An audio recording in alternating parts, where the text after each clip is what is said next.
casa, a Angélica também que fez a ponte entre nós, então estou muito feliz em estar aqui.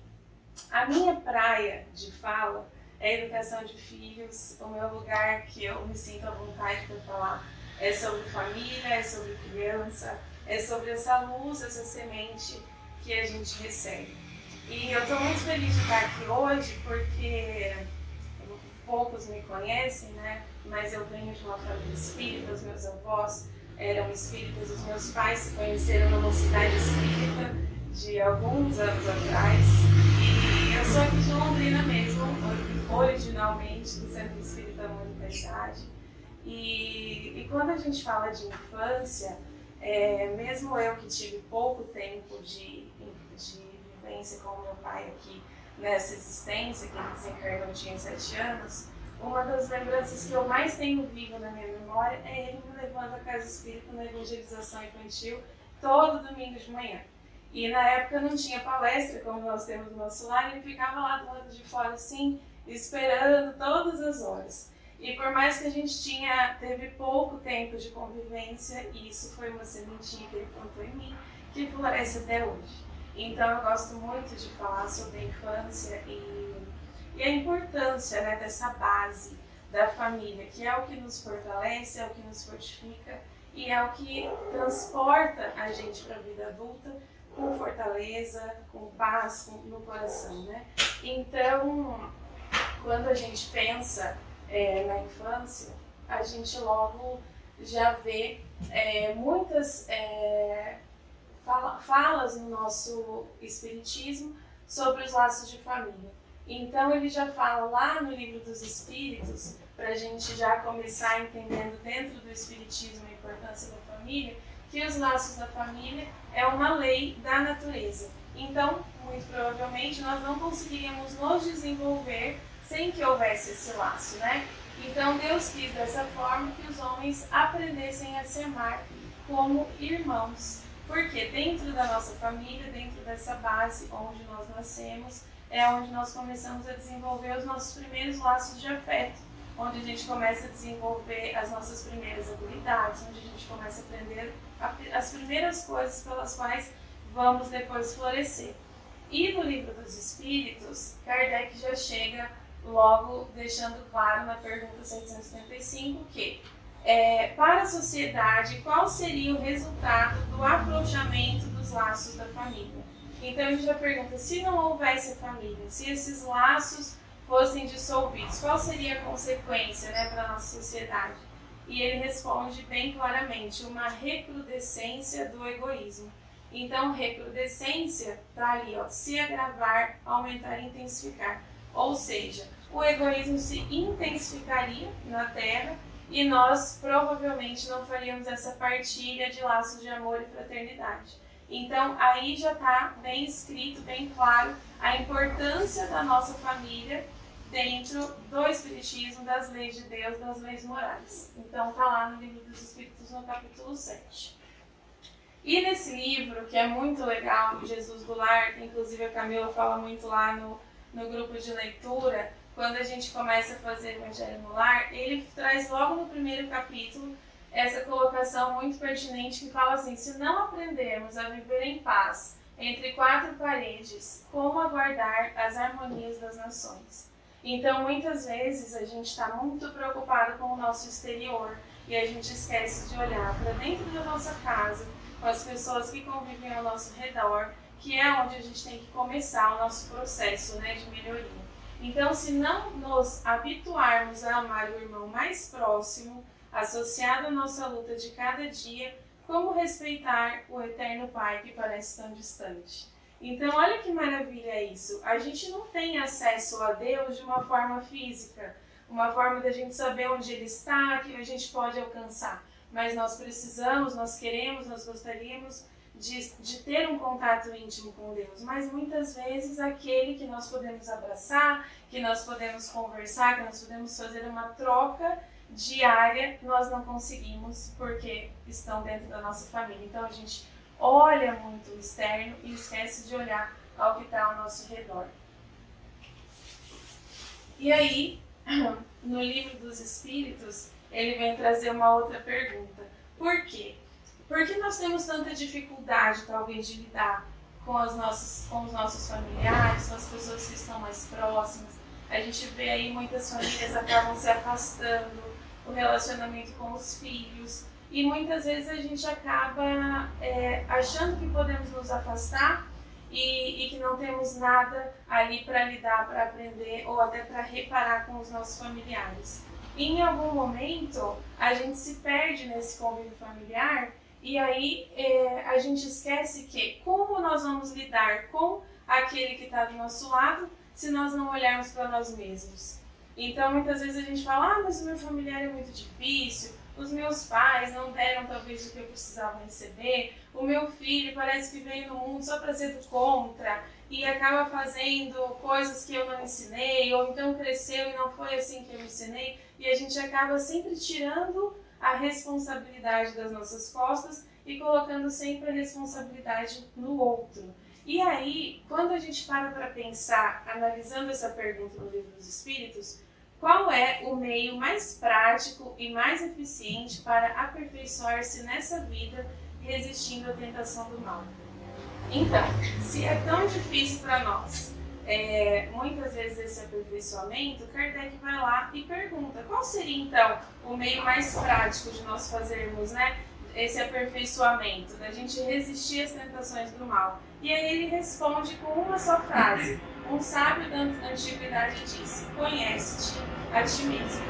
Então essa frase foi dita por Sócrates e agora a gente consegue ver dentro do Livro dos Espíritos que para que nós consigamos ter um relacionamento com o mundo, nós precisamos primeiro conhecer a nós mesmos. Então, para que possamos conhecer o mundo, é primeiro conhecer a nós. Né? Para que nós possamos estar em comunhão com os nossos familiares, o que a gente precisa fazer? Olhar para nós mesmos. Então, muitas vezes é o marido que não colabora, muitas vezes são os filhos que não colaboram. Meu marido que diga, ele que aguenta todo o meu pior lado, porque normalmente é assim, né, com quem está mais próximo da gente, que a gente acaba mostrando as nossas garrinhas. É claro que também é para aquele que nós damos mais amor, mas muitas vezes é aquele que come o sal ali diariamente com a gente, que a gente acaba mostrando quem realmente somos. E às vezes, muitas das vezes, a gente põe essa responsabilidade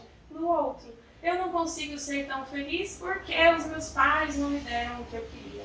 Eu não consigo ser hoje plenamente feliz, não consigo fazer o que eu posso porque o meu casamento ainda não está feliz, porque nós ainda não alcançamos isso, porque eu tenho filhos pequenos. Então todas as coisas se tornam desculpas. Mas quando nós olhamos para nós mesmos, e não é uma questão de culpa, é sim de autorresponsabilidade, nós passamos a ser co-criadores da nossa existência. Nós passamos a ser responsáveis pela nossa existência e ter o controle de mudar alguma coisa. Porque entende que quando está nas costas dos outros eu não tenho nada para fazer? Então eu me coloco num lugar de zona de conforto, não tenho nada por fazer, porque quem tem que mudar é o outro. Mas quando eu trago a responsabilidade para mim, está nas minhas mãos a oportunidade de fazer diferente. Então é muito importante a gente pensar nisso. E aí vem os filhos. E quando vem os filhos, a coisa que já estava difícil fica um pouquinho mais desafiadora. Não vamos dizer complicada, nem difícil, mas fica um pouquinho mais desafiadora. Nós ainda na nossa busca de se melhorar, ainda na nossa busca de tentarmos nos compreender, de compreender quem nós somos, ainda vamos ter ali nas nossas mãos uma semente que nós precisamos guiar.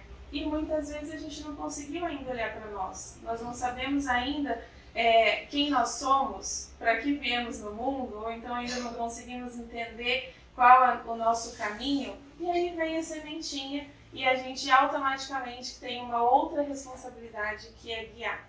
E aí muitas vezes vem o quê? Uma culpa, um desafio, uma vontade de fazer, mas não sabemos como, sem ter a ferramenta de como fazer.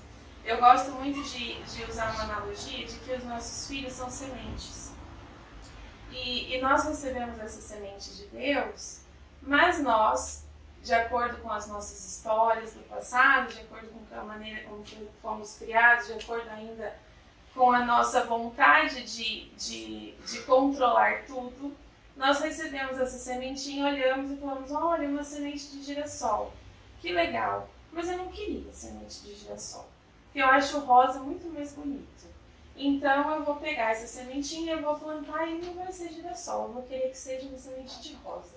E eu coloco lá minha sementinha na terra e começo a cultivar como fosse semente de rosa. Então eu coloco o tanto de água que a rosa precisa, eu coloco no sol quanto tempo a rosa precisa, e eu começo a cuidar daquela semente como se ela fosse uma semente de rosa. E no final, a minha florzinha cresce e ela não vai ser nem uma rosa e nem um girassol. Porque o que ela precisava, a essência dela, eu não respeitei.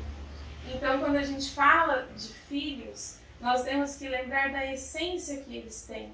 O potencial, como diz ali, como nasce uma criança, nasce uma semente que traz dentro de si todo o potencial que ela pode vir a ser.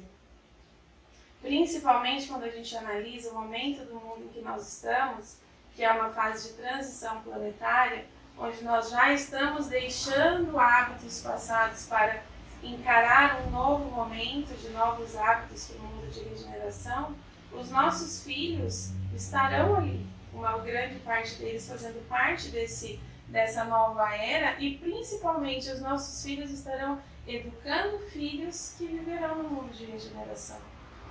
E aí muitas vezes a gente está ainda repetindo hábitos do passado, sem colocar a luz da informação nas nossas atitudes.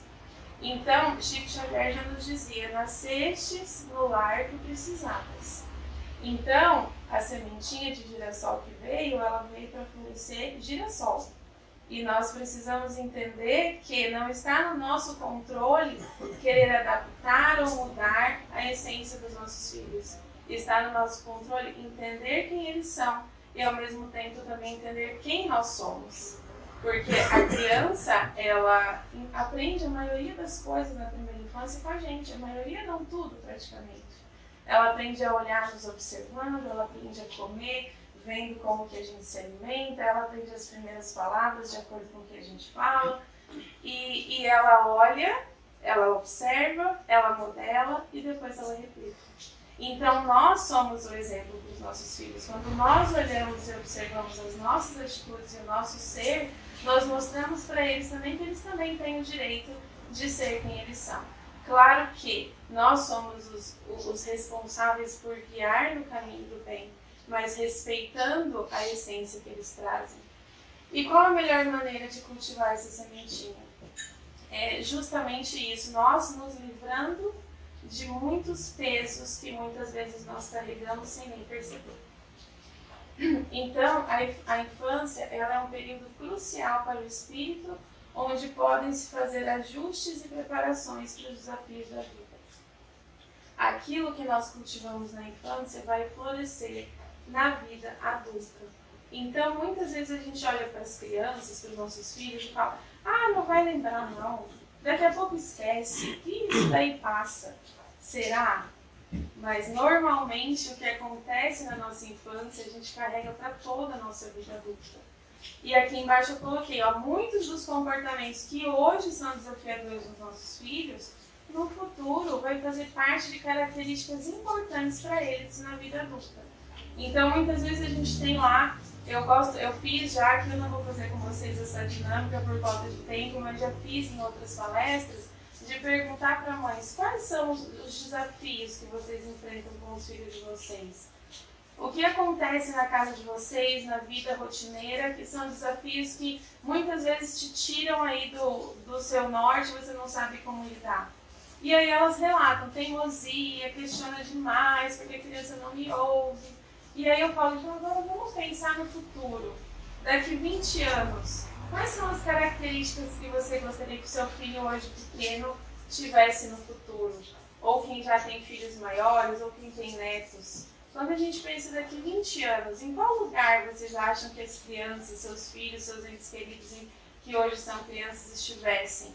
Que eles fossem pessoas bem-sucedidas, que eles fossem pessoas do bem, responsáveis, que eles soubessem o que quer, que soubessem dizer não, que conseguissem olhar para o que é ruim, né, e o que é bom e decifrar e seguir pelo caminho.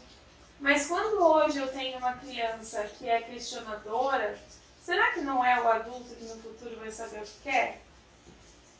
Será que vai virar uma chavinha de hoje a criança ser só obediente e no futuro ela vai saber o que quer automaticamente? Então hoje você me obedece, você faz somente o que eu quero para me dar menos trabalho e segue as minhas regras, mas no futuro eu quero que você seja independente, que você saiba o que quer, que você saiba se portar, mas hoje você não tem voz, mas no futuro vai virar uma chavinha. Não é assim. Seria bom, né? A gente teria menos trabalho, mas não é assim que funciona. Então hoje a gente cultiva as características guiando para o bem, para que no futuro ela possa florescer. Aí tem esse trecho do livro que eu coloquei aqui, que é do livro do Divaldo Franco, do Manuel Filomeno de Miranda, que foi gravado pelo Divaldo Franco, e ele fala assim: Deus, na sua infinita misericórdia, nos dá a oportunidade de ter na infância nossas tendências ainda adormecidas.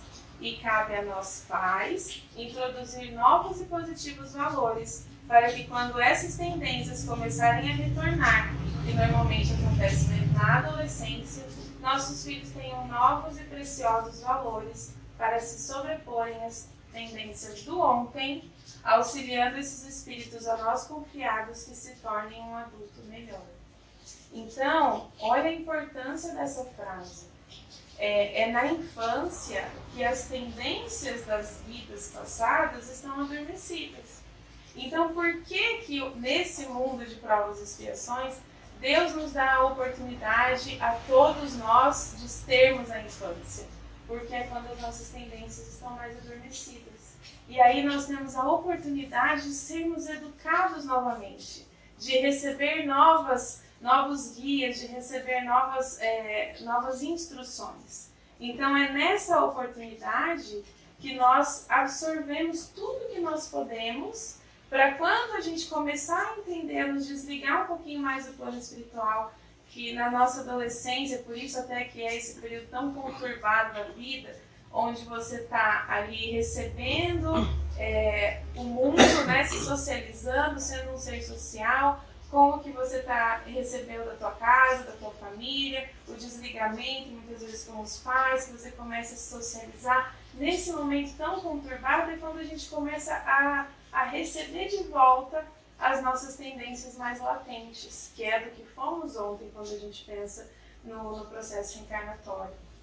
Então, a oportunidade de nós colocarmos nos nossos filhos, como ela disse aqui, valores positivos que se sobrepõem ao que aconteceu no ontem, é o que vai fortalecer para que depois lá no futuro ele saiba seguir o caminho que nós gostaríamos que seguisse.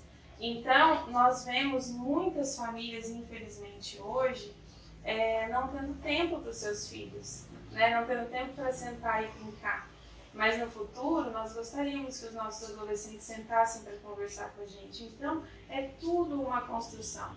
Os adolescentes cada dia mais nos quartos, perdendo a intimidade, trocando muitas vezes o convívio familiar por qualquer outra coisa, por qualquer outra distração. Mas e na infância? Nós trocamos o nosso trabalho, o nosso convívio com outras coisas para poder plantar neles essa intimidade dentro da nossa casa? Então é muito importante nós pensarmos nisso, na oportunidade que nós temos de ajudar o espírito confiado a nós, de receber novas instruções, para que no futuro ele consiga ser um adulto melhor.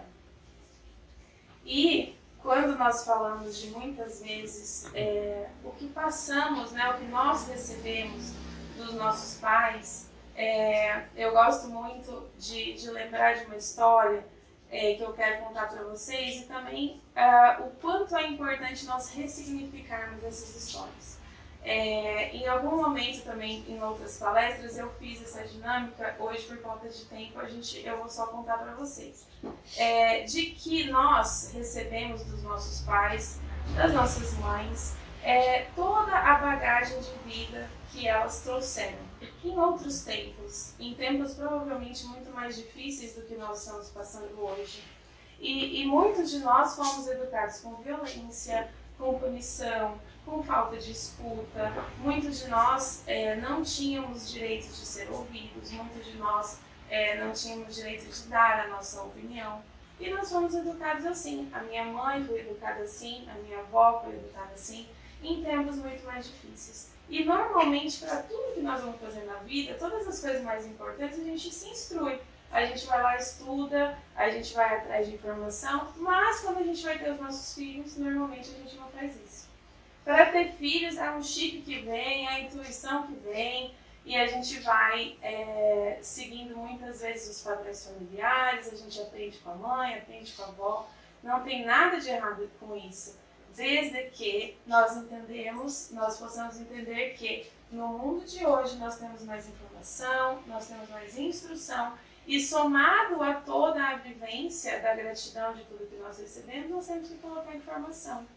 Então, na educação dos filhos, normalmente, a gente reproduz muitos padrões. E essa dinâmica que eu fiz era de uma caixa onde tinham ali muitos sentimentos. A gente colocava muitos sentimentos. Então, tinha culpa, tinha dor, tinha abusos, né? Quem não teve na história familiar todas essas situações. Tinha também gratidão, tinha também amor, tinha também bondade, tinha coragem, mas tinha também sentimentos que não faziam sentido nós ficarmos carregando. E aí a bisavó passou para a avó passou para a mãe, e ninguém abriu a caixa. Todo mundo foi só passando. Eu recebo com gratidão, eu recebo com amor e gratidão, eu mando para frente. E aí hoje, à luz da informação, nós temos a oportunidade de abrir essa caixa e ver o que tem dentro, que nada mais é do que o histórico dos nossos familiares. Olhar para essa história e ver o que dali nós podemos aproveitar e o que não faz sentido a gente carregar. Não faz sentido nós pegarmos essa mesma caixa pesada e passarmos para os nossos filhos. Porque muitas vezes nós viemos de lares muito reativos e hoje nós também somos reativos com nossos filhos. Então, muitas vezes a gente acaba não escutando, acaba punindo, achando que respeito é igual a medo. Coisas que são totalmente diferentes. Quando eu exijo o respeito, ou quando eu espero que meu filho me respeite, é porque nós temos uma troca de intimidade, nós temos uma troca de um bom relacionamento. Agora, o medo é onde ele não escuta, onde eu não o escuto, onde ele não tem oportunidade de ser quem ele é. Então, quando nós abrimos essa caixa, nós nos livramos de todo o peso e nós deixamos ali somente o que é bom, somente o que é leve e adicionamos a nossa história sem colocar os nossos pesos, porque aí nós estamos fazendo uma auto-observação, autodisciplina, autoeducação, nós estamos passando para ele somente as nossas boas vivências, sem o peso das nossas dores emocionais que não foram curadas. Então, dentro da minha área profissional, eu estudo educação empática, e a educação empática fala uma frase que eu gosto muito, que nós somos adultos emocionalmente esburacados, tentando criar crianças saudáveis. Então, isso é muito difícil. Como se eu tenho todos os meus buracos emocionais desnutridos, eu quero criar um filho nutrido. Se eu não olho para esses meus buracos emocionais e tento me reabastecer, provavelmente eu não consigo dar o que eu não tenho. É muito difícil. Então aí fica o grande desafio na criação de filhos. Como eu consigo dar a eles o que eu não tenho? E quando a gente fala de não ter ou de não ter recebido, é em hipótese alguma culpando os nossos pais. Porque eles fizeram o que eles podiam com as informações que eles tinham no tempo em que eles viveram. Nenhum pai, salvo aí aqueles que podem ter algum distúrbio psicológico, alguma situação de narcisismo, coisas assim, mas nenhum pai, mesmo aqueles que punem, mesmo aqueles que usam da violência, eles não estão fazendo mal para os filhos.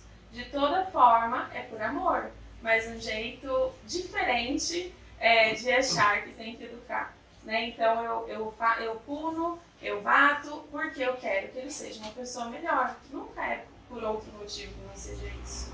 Só que será que filhos que vão educar filhos, que vão estar no mundo de regeneração, devem estar hoje em dia sendo educados através da violência, então se no mundo de regeneração, onde nós estaremos vibrando positivamente, vibrando pelas leis de Deus, a fim de sermos cada vez melhores, porque continuaremos nos nossos corpos físicos, continuaremos nas nossas lutas, continuaremos tendo provas, mas nós já estaremos vibrando o amor e vontade sempre de se melhorar. Então, será que educando com violência, os nossos filhos vão estar aptos a estarem vivendo nessa sociedade que vibra por amor? Então, é uma coisa da gente pensar como que nós queremos um mundo melhor e como que nós colocamos filhos melhores também nesse mundo. Porque só esperar que o mundo melhore, para os nossos filhos estarem no mundo melhor, mas e a nossa responsabilidade de educar filhos melhores para esse mundo? Então é muito importante nós pensarmos que honrar os nossos pais é muito mais do que sermos só gratos. É não julgar, aceitar como foi, ressignificar e evoluir.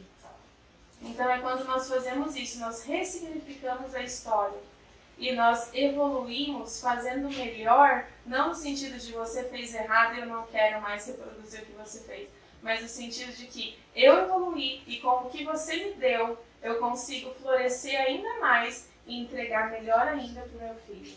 Então é esse o grande processo de educação que muitas vezes na vida automática a gente não consegue prestar atenção. Então, esse livro aqui eu até trouxe, porque eu quero muito indicar para vocês, que é Educando com Sabedoria Espírita, é um livro maravilhoso. E ele tem esse trecho que ele fala aqui, ó, os novos tempos exigem uma postura amorosa e firme dos pais, favorecendo consciências ávidas por participação, aprendizado, compreensão e transformação. Quem já percebeu que as crianças estão diferentes? Né? Elas estão e muito. Eu tenho 2 filhos de 5 e 7 anos e eles fazem perguntas que eu nem sonhava em perguntar para os meus pais quando eu era criança. Que nem passava pela minha cabeça. E os meus pais, então, nem se falam. Então, as crianças, elas estão vindo ávidas por informação, por compreensão e por transformação. A missão que elas receberam é ajudar que o planeta caminhe cada vez melhor e mais rápido para o mundo de regeneração.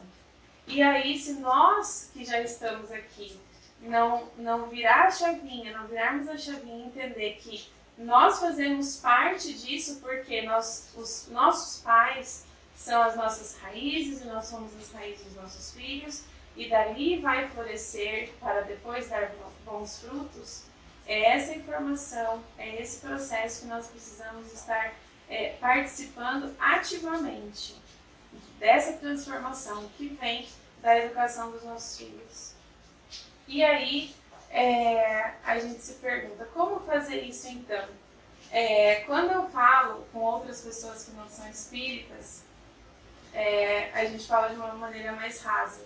Mas quando a gente pensa em tudo que nós compreendemos sobre a nossa evolução, sobre a evolução dos mundos, sobre o nosso processo de evolução, já fica mais fácil de nós entendermos que a nossa missão é sim educar com amor e educar na presença de Deus. Então essa é sempre uma raiz fortíssima que hoje muitos lares perderam essa essência de colocar Jesus na vida das crianças desde os primeiros anos. Então isso é muito importante. Mas dentro da nossa casa, nós classificamos aí a educação em 4 quadradinhos ali, e eles têm 2 tópicos importantes, que é a firmeza e a empatia. Quando nós vamos educar os nossos filhos, quem já educou os filhos, quem está aí já nos netos, mas que sempre existe uma criança ao nosso redor, é muito importante nós entendermos que alguns dos estilos de pais, eles partem ali só para o autoritarismo. Então, faz o que eu faço, como que é? Faz o que eu faço, faz o que eu mando, não faz o que eu faço, obedece quem tem juízo, essas coisas aí. Então, assim, eu exijo do outro sem exigir primeiro de mim. Eu quero que os meus filhos sejam, mas eu não dou exemplo. Então, eu peço para parar de gritar, gritando, eu falo que não pode bater, batendo, eu exijo que seja respeitoso, mas eu não sou. Então, esse é o caminho do autoritarismo, que muitos de nós passamos aí de faz o que tem que fazer e não me pergunta por quê, porque é assim e pronto. Então, hoje nós já percebemos de que esse estilo aí não tem dado muito efeito. Muita gente fala, apanhei, tô vivo, apanhei, sobrevivi, estou aqui muito bem hoje, graças a todas as surras que eu levei, mas será que é assim mesmo? Hoje a gente vê muita gente vivendo aí com muita ansiedade, com muita depressão, muitas pessoas que não conseguem ter relacionamentos saudáveis por conta de todos os traumas que trazem da infância. Então é muito importante nós prestarmos atenção ali, ó, porque o autoritarismo... não vai na televisão. O autoritarismo, ele tá com muita firmeza e pouca empatia. Tá? Firmeza alta e empatia baixa. Então, não é um caminho aconselhável. Depois, no outro lado, com muita empatia e pouquíssima firmeza, tá o permissivo, que é aquela família, aquele pai, aquela mãe que pode tudo. Eu fui educada talvez com muita severidade, hoje eu quero fazer totalmente o contrário. Saio do 8 vou para o 80.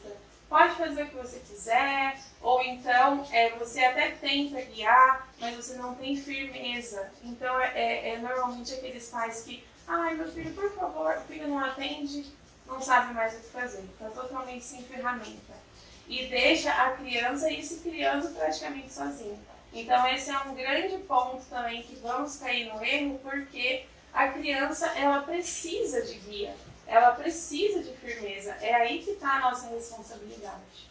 E às vezes o permissivo, de tanto ele pedir, de tanto ele não ter uma palavra firme, ele acaba caindo aonde? Na negligência. E também aqueles que já são negligentes mesmo. Hoje em dia com tela, pega o celular, não enche o saco. Vai assistir o seu filme porque eu preciso fazer as minhas coisas. Então a gente está tão atribulado com as nossas questões, tão atribulado com o mundo que está cada vez mais rápido, que hoje em dia você pergunta para alguém, oi, tudo bem, quanto tempo eu não te ver? Estou na correria, não tenho tempo, a gente não se vê, estou na correria. E é assim para os nossos filhos também, é assim para a nossa família. A gente acaba estando sempre na correria e a gente acaba sendo negligente, deixando a educação deles passar. E a nossa vida, somente 6% dela é infância. Os outros 94% é adolescência, juventude, vida adulta e velhice. Então, 6% é infância. Passa muito rápido. E se nós já vimos aqui que é na infância que a gente começa a moldar toda a nossa vida, esse 6% ser criado com negligência na frente da tela, aí depois vem o resultado de filhos que não conversam, filhos que se mutilam. E no último capítulo da Gênesis, Kardec faz uma colocação maravilhosa. Ele fala, no fim dos tempos, nós não vamos ver somente guerra, somente dilúvios e coisas assim. Nós vamos ver a falta de intimidade, que depois vai acabar nos trazendo a loucura. Que é exatamente o que a gente está vendo agora. Uma falta total de intimidade. Cada um chega em casa, cada um vai para os seus quartos, cada um pega o seu telefone e assim vive a vida. E a infância acaba. E depois chega a adolescência e até numa palestra do Haroldo que eu estava ouvindo, ele conta de um caso de um adolescente que dentro da escola pediu para a professora ir ao banheiro, escreveu um bilhete e não voltou. Quando foram ler o bilhete, era um bilhete de suicídio. Então está lá também em Obras Póstumas que isso iria acontecer. E o suicídio até entre crianças poderiam acontecer. Por quê? Falta de vínculo, falta de Deus, falta desse contato estreito que nós temos que ter com os nossos filhos. E aí como fazemos então? Qual é a maneira mais assertiva de educar os nossos filhos? Fazendo um balanço, um equilíbrio entre a firmeza e a empatia.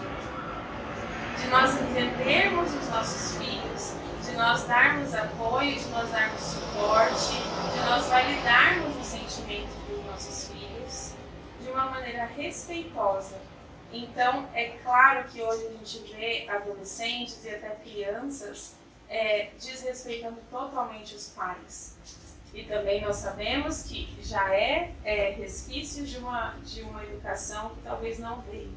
Mas também nós vemos filhos que parecem que estão desrespeitando os pais, mas eles também só estão exigindo respeito. Então, se nós não educamos com respeito, como que a gente espera receber o respeito? Né? Então, isso é muito importante nós pensarmos nesse equilíbrio entre a firmeza e a empatia. Então, eu valido os sentimentos do meu filho, eu entendo o que ele está passando e eu, ao mesmo tempo, mostro o que é certo e o que é errado. Eu até gosto de lembrar, quando eu falo disso, sobre a minha própria história. Eu sempre fui uma criança mais chorona, sou uma pessoa assim, mais sensível, inclusive se a gente começar a falar disso eu posso chorar aqui tranquilamente. E a minha mãe, a história dela é totalmente diferente da minha. Ela veio de um lar muito rígido, ela veio de uma família violenta também, eles apanhavam muito, inclusive eles faziam até fila para pegar a conta. Eram vários irmãos assim. Então ela veio desse lar e ela teve que aprender a ser forte, porque não tinha outra saída. Eles trabalhavam muito desde criança e tal. E aí ela foi premiada comigo, uma criança que chora, uma criança que se emociona. E ela sempre me falava, não chora não porque você tem que ser forte. Porque chorar não é legal, chorar não tá certo. E eu aprendi o quê? Pra mim, a mensagem que ela queria me passar era, seja forte, porque senão você vai sofrer. Ela não queria meu mal. Só que a mensagem que chegou pra mim é, se você chorar, você é fraca. E eu não conseguia não chorar. Eu chorava. Então eu aprendi o quê? Que eu sou fraca, não consigo. Você imagina dar essa palestra aqui, capaz que eu ia conseguir. Ai, fraca demais, chorando demais. E eu entendi que eu era assim, fez parte do meu ser. Muitos dos meus projetos eu não coloquei em prática porque eu achava que eu era fraca. De uma mensagem que a minha mãe me passou que não era pro meu mal. Foi de acordo com o que ela aprendeu, de acordo com a vida dura que ela teve que viver. E aí, eu tive filhos e também fui premiada com um filho que chora. E ele também se expressa muito chorando, às vezes quando ele não está se sentindo bem ou quer expressar alguma inquietude, alguma coisa, ele chora. E um dia eu me peguei falando para ele, para de chorar. Por que você está chorando? E quando eu falei isso, me doeu muito. Eu falei, como eu estou falando alguma coisa que eu ouvi e que eu não gostei de ouvir?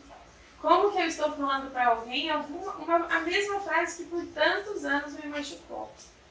E ali naquele momento, num dia que ele estava numa birra, numa crise, que daí também não cabe nós julgar. Porque a criança, o que acontece com ela, as emoções da criança que muitas vezes a gente julga que é bobagem, parte dela, a criança ela vê o mundo a partir dela. Só lá pela adolescência que ela começa a ver o mundo social. Até na infância ela vê o mundo a partir dela. Então até uma sensação de egoísmo. Mas na verdade ela está vendo o mundo a partir das dores dela. Então, quando ele teve lá uma situação que ele chorou muito, ele veio para mim e eu falei, para de chorar, e eu percebi que aquilo me doeu, e eu percebi que eu podia deixar ele chorar, que não tinha problema nenhum. E aquilo, ver ele chorando e eu estar ali dando o suporte, sem querer eliminar aquele choro, porque por muitos anos o choro dele me irritava. Vocês podem ter certeza que o filho de vocês faz, que mais te irrita, é porque está mexendo na sua ferida da sua criança interior. Aquilo que ele faz que mais te tira do sério, aquilo que ele faz que mais te deixa doida, é porque tem alguma coisa em você que você precisa olhar por trás daquilo. Todo mau comportamento, toda doença, toda dor, traz um diálogo, uma comunicação, algo que a gente não está conseguindo enxergar. Então é muito importante olhar para esse comportamento e entender o que será que a vida, o meu filho está querendo me dizer com isso. E quando eu deixei o meu filho chorar sem julgamento e sem querer eliminar aquele choro, eu me curei. Porque ali, naquele momento, eu entendi que eu não era fraca. E eu entendi que ele também podia falar das emoções dele, se expressar da maneira como ele quisesse, mesmo que fosse chorando. Então ali eu não passei para frente uma dor e ainda me curei. Por isso que educar os nossos filhos é a melhor oportunidade de educar a nós mesmos. E ali, de novo, no livro No Rumo de Regeneração, ele fala que quando pais e mães deveriam estar vigilantes com a sua família, mas não o fazem por estarem preocupados com trabalho, poder, vaidade, prazeres, crianças crescem sem a ternura de pais atentos. Essa atenção que nós temos que dar para os nossos filhos é o que provavelmente vai fazer com que eles sejam adultos emocionalmente saudáveis no futuro. Então, como eu já disse, educar os nossos filhos é a melhor oportunidade de educar a nós mesmos.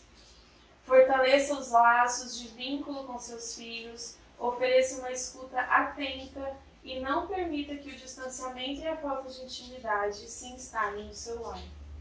Essa é um diálogo que também está aqui nesse livro. Aconselho muito a leitura, porque muitas vezes, na nossa ânsia de ter, de fazer, porque hoje o mundo exige isso da gente, que a gente tenha, que a gente faça, que a gente produza. E os nossos filhos precisam aprender a nadar, eles precisam aprender a jogar xadrez, eles precisam fazer um esporte, porque eles não correm mais na rua. Então eles precisam ir na nutricionista, eles precisam isso.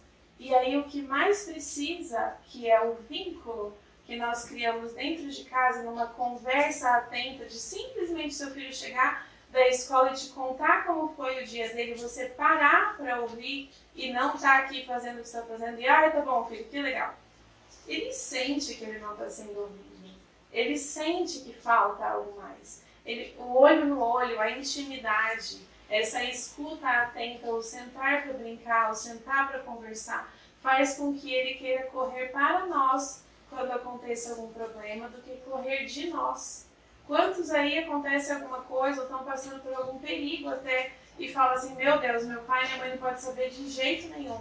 Eu preciso sumir daqui, contar para qualquer vizinho que seja, mas mesmo meu pai e minha mãe. E não é isso que a gente quer. A gente quer que os nossos filhos, os nossos netos corram para nós, para os nossos braços, para os nossos ensinamentos, quando acontecer alguma coisa, que vai acontecer, né?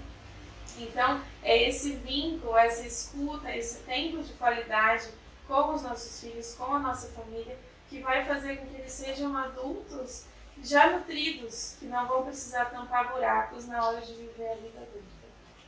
E para finalizar aqui, consegui, dentro do horário, eu queria deixar essa pergunta e essa reflexão para vocês. Você é o adulto que você gostaria que os seus filhos fossem? E essa é uma pergunta que não está naquele lugar de perfeição. Você é perfeito e queria que o seu filho também fosse? Não. É num lugar de auto-observar-se. É num lugar de honestidade emocional. De falar para os nossos filhos desculpa quando a gente erra, porque é assim que eles vão aprender a pedir desculpa. Porque a gente não vai conseguir, nós não somos e nem conseguiremos ser pais perfeitos a ponto de não criar nenhum trauma nos nossos filhos. Mas quando a gente erra, de falar, filho, eu errei. Eu, de repente, te tratei assim a vida inteira, mas agora eu tenho informação e agora eu gostaria de ser diferente. Porque eu tenho certeza que cada um de nós aqui, independente da idade que tenha, independente da idade dos filhos de cada um, se quem tem ou não, se os nossos pais nos ligassem hoje, se você recebesse uma ligação do seu pai ou da sua mãe, e te dissessem assim, olha, eu sei que naquele momento eu falhei com você. Eu sei que naquele momento lá que te dói até hoje, eu poderia ter agido melhor. Eu sei que você merecia um tratamento melhor, você merecia a minha atenção, o meu ouvido. Você merecia ter sido tratado melhor, com mais respeito. Só que eu não conseguia naquela época. Mas hoje eu consigo. E se você estiver disposto, eu quero tentar a conversar mais com você, te ouvir. Mesmo que você tenha 80 anos de idade, eu tenho certeza que você vai ficar feliz em receber essa ligação. Então, com o seu filho que já cresceu, ou que já é adolescente, ou que você, de repente, acha que não tem mais como, sempre há tempo. Sempre há tempo de nós sermos melhores e sermos melhores para os nossos filhos. Então, o que eu desejo para cada um de nós, para todos vocês, é que nós possamos nos nutrir para deixar a semente que os nossos filhos florescer a cada dia mais, para que eles possam crescer adultos emocionalmente saudáveis, para que eles possam crescer no caminho do bem, no caminho de Deus e fazer parte de um mundo melhor que a gente espera que esteja próximo a surgir. Então, muito obrigada pela atenção. Você faz isso? Faço assim. Deixa eu ver, eu quero colocar para vocês até uma musiquinha. Vamos ver se o meu celular vai conseguir. Me veio aqui na cabeça agora. Eu tenho uma musiquinha que eu gravei com os meus filhos. E aí quero colocar para vocês, tomara que dê para ouvir. Então, Senhor Jesus, vamos agradecer por esse momento de estarmos aqui reunidos pela luz que derrama em cada um de nós, que junto com essa chuva que lava a nossa terra, nós também possamos deixar lavar a nossa alma, deixando todas as nossas preocupações, todos os nossos sentimentos negativos e trocando por energias positivas, trocando por luz, que essa luz se expanda por todo o nosso planeta Terra, a cada um dos filhos teus que necessitam de luz, de paz e amor. Em especial, cada uma das nossas crianças, que possam receber essa semente de paz, de tranquilidade e uma missão de um futuro melhor. Nós te agradecemos profundamente, Senhor Jesus.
Que assim seja.